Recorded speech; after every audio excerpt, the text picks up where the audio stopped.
Olá, sejam todos bem-vindos. Nesta aula de hoje, aprenderemos sobre proporcionalidade direta.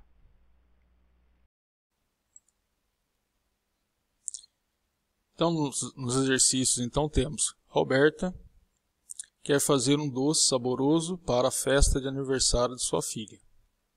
Recorreu ao livro de receita de sua avó, onde estava escrito. Então, lá tinha essa tabelinha aqui, ó, leite condensado, colheres de sopa.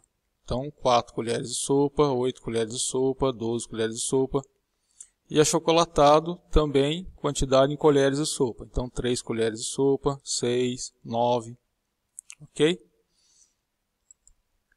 Então, ó, dizemos que essas quantidades de leite condensado e achocolatado são grandezas diretamente proporcionais. Ou seja, mesmo aumentando ou diminuindo as quantidades, o sabor permanecerá o mesmo. Tá? Ou seja, a massa não muda, só vai ser a mesma massa, só que a quantidade vai ser maior. Tá? Então não vai aumentar e nem diminuir nem dos componentes aí, dos elementos aí. Tá? Então como que eu percebo isso, que elas são diretamente proporcional? Veja bem, antes eu tinha 4 colheres de leite condensado, aí eu passei a ter 8, ou seja, eu dobrei essa quantidade. Ó. Então 4 vezes 2 dá 8. O que aconteceu com o chocolatado? Eu tinha 3 colheres, então 3 vezes 2, né, dobrando a receita, vai dar 6. E assim, proporcionalmente, ó, por exemplo, 4 para 12 colheres, então 4 vezes 3, 12. Então eu tripliquei também a receita aqui, ó, 3 vezes 3, 9. Ok? Então 4 vezes 3, 12, 3 vezes 3, 9. Ou seja, a constante de multiplicação aqui é a mesma, tá vendo? Eu multipliquei por 3, multipliquei por 3. Aqui eu multipliquei por 2, aqui eu multipliquei por 2. Então isso faz com que não altere a quantidade, né, dos elementos, né? Eles permanecem o mesmo, apenas eu tenho um grupinho maior. Eu tenho 3 grupos com a mesma proporção, ou seja, com as mesmas quantidades, ok? Ou 2 grupos com as mesmas quantidades. Vamos para o próximo então. Na atividade 1, ela fala o seguinte. Observe a tabela acima e responda. Roberta vai usar uma lata de leite condensado que equivale a 20 colheres de sopa. Quantas colheres de sopa de achocolatado vai precisar para a sua receita? Então a gente tem a tabelinha aqui, né, anterior. Então antes de responder essa questão, o que a gente pode fazer? A gente pode completar essa tabela até chegar à quantidade 20 aqui. Ó. É o que nós vamos fazer aí. Observe que aqui está somando 4, tá vendo? 4 mais 4 dá 8, 8 com mais 4, 12. Então ele está somando de 4 em 4. Se está somando de 4 em 4, o próximo item vai ser 16. Se eu observar no chocolatado, está o quê? Somando de 3 em 3. Então, vai ser 12. 9 com mais 3, 12. Ok?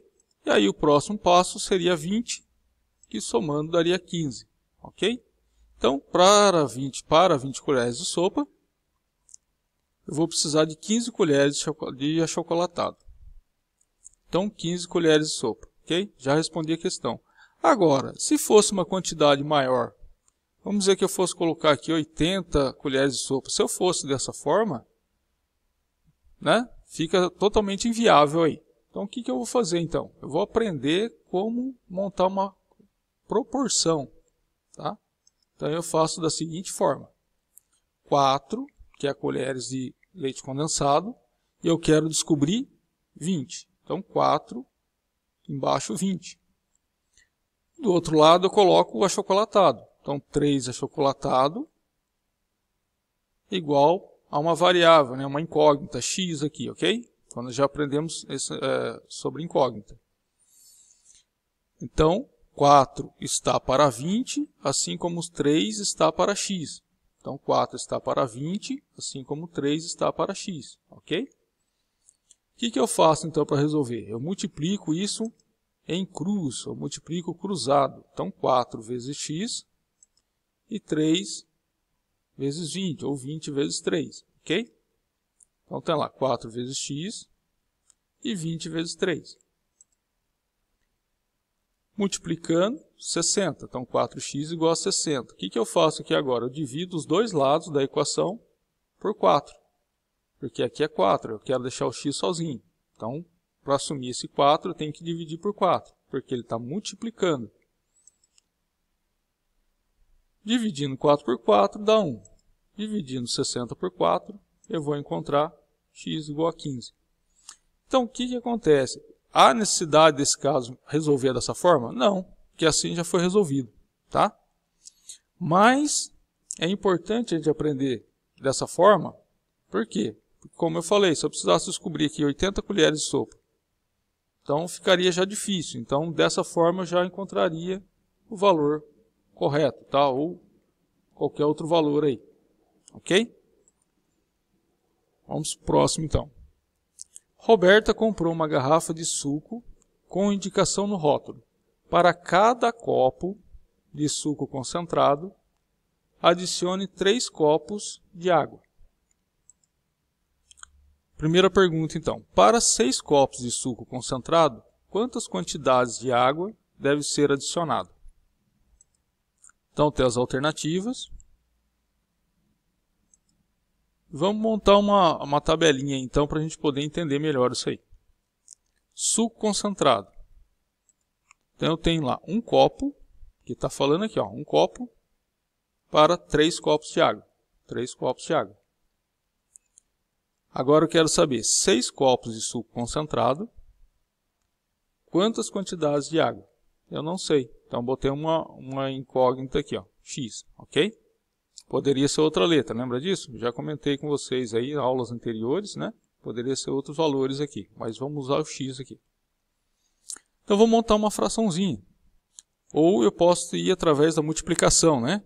1 vezes 6 dá 6. Então, eu multipliquei isso aqui por 6. Multiplicando isso aqui por 6, eu vou encontrar o valor de 18. Tá? Mas vamos montar uma fração aqui. 1 para 6, né? Aqui é a coluninha de suco, 1 para 6. E 3 está para x. Aí, multiplicando em cruz, então aí eu posso multiplicar, né? O 1 vezes o x, ok? Então, multiplicação em cruz. 1x, né? Ou apenas x. 6 vezes 3, x igual a 18. Resposta correta é 18, ok? Precisa fazer dessa forma? Não, tá? Já dava para resolver direto. Mas vamos prestando atenção que futuramente pode ser que a gente haja necessidade, ok? Principalmente no nono ano aí, você vai utilizar muito multiplicação em cruz para resolver algumas alternativas e algumas questões. Próximo. Roberta comprou uma garrafa de suco com indicações no rótulo. Para cada copo de suco concentrado, adicione 3 copos de água. Para um copo de água, que quantidade de suco deve ser adicionada? Então temos as alternativas. Vamos para a tabelinha de novo? Vamos lá. Um copo, 3 copos de água. Quanto de suco eu vou precisar para um copo de água? Então, 1 para x, 3 para 1. A proporção a gente lê da seguinte forma. 1 está para x, assim como 3 está para 1. Multiplica. Multiplica. Então, 3x, 1 vezes 1. Divide por 3, certo? Sobrou 1/3. Então, resposta correta, 1/3. Observe os quadros abaixo e a tabela a seguir. Então, aqui nós temos os quadrados, né? Com a medida do seu lado, ok? Então, a tabelinha, ela fala o seguinte. Tem o lado, né, dos quadrados, que está aqui, ó, e aqui está o perímetro. O que é o perímetro? Então, é a soma dos 4 lados. Ou 4, né, porque as medidas são iguais, multiplicado pelo comprimento. Então, 4 vezes 1, 4 centímetros. 4 vezes 2, 8 centímetros. 4 vezes 3, 12 centímetros. 4 vezes 4, 16 centímetros, ok? Então, esse aqui, que é o maior, ele tem 16 centímetros. Então, se eu somar 4 mais 4, dá 8. Mais 4, 12. Mais 4, 16. Ou multiplicar o valor como foi feito aqui. E a área? A área é eu pegar o lado do quadrado, multiplicar por ele mesmo. Ou elevar ele ao quadrado. Então, o lado ao quadrado. Então, 1 centímetro ao quadrado é 1 centímetro quadrado.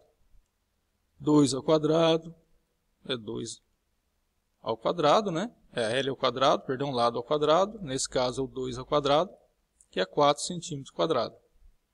3 ao quadrado, 9 centímetros ao quadrado. 4 ao quadrado, 16 centímetros ao quadrado. Ok? Então é isso que nós temos aí. Aqui a área e aqui o perímetro. Observe que a comparação da coluna do lado com a coluna do perímetro do quadrado, tá? Então vamos comparar isso aqui, ó, o lado e o perímetro. Esses dois, ó. Quando eu dobro o comprimento do lado de 1 centímetro para 2 centímetros, o perímetro também dobrou de 4 centímetros para 8 centímetros. Então tem aqui, ó, 1 vezes 2 dá 2. 4 vezes 2 dá 8. 1 vezes 3 dá 3. 4 vezes 3 dá 12. 4 vezes 4, 16. 1 vezes 4, 4. Ok? Então, quando eu triplico de 1 centímetro para 3, ele triplicou. Quando eu quadrupliquei, ou seja, multipliquei por 4, ele também quadruplicou, também foi multiplicado por 4, ok? Então, o que eu faço aí? Qual é a afirmação? Então, dizemos que a relação entre as medidas do lado do quadrado e o seu perímetro são grandezas diretamente proporcionais. Ok? Então, elas são diretamente proporcionais. Por quê? Porque existe uma proporção. Quando eu multiplico um valor para um lado, o outro lado também é multiplicado pelo mesmo valor, ok? Ou se eu dividir, né? 4 dividido por 2 dá 2. 16 dividido por 2 dá 8. Tá? Então ele mantém a mesma proporção, seja na multiplicação ou seja na divisão. Ok? Próximo. Observe a tabela abaixo e compare a coluna do lado com a coluna da área. E essas grandezas, a pergunta é essa: essas grandezas são diretamente proporcionais? Então temos alternativas. E aqui eu selecionei só a coluna do lado e o da área para facilitar aí o entendimento. Ok? Então vamos fazer essa comparação. 1 vezes 2, então multipliquei por 2, certo? 1 vezes 2 já deu diferente. Ok? Mas vamos montar aqui a relaçãozinha. Se eu multiplicar esses valores e eles forem realmente proporcionais, o resultado que eu vou obter vai ser o mesmo. Só que nesse caso o resultado foi diferente. Se eu fizer isso com qualquer outro item, tá? Elemento aqui desse lado, eu não vou obter essa proporção. Então, nesse caso, dizemos que a relação entre as medidas do lado do quadrado e sua área não são grandezas diretamente proporcionais. Ok? Ou não há proporcionalidade entre elas, tá? Entre o lado e a área. Então, a resposta é não. Ok? Tem dúvida? Entre em contato. Não tem dúvida? Faz assim, ó.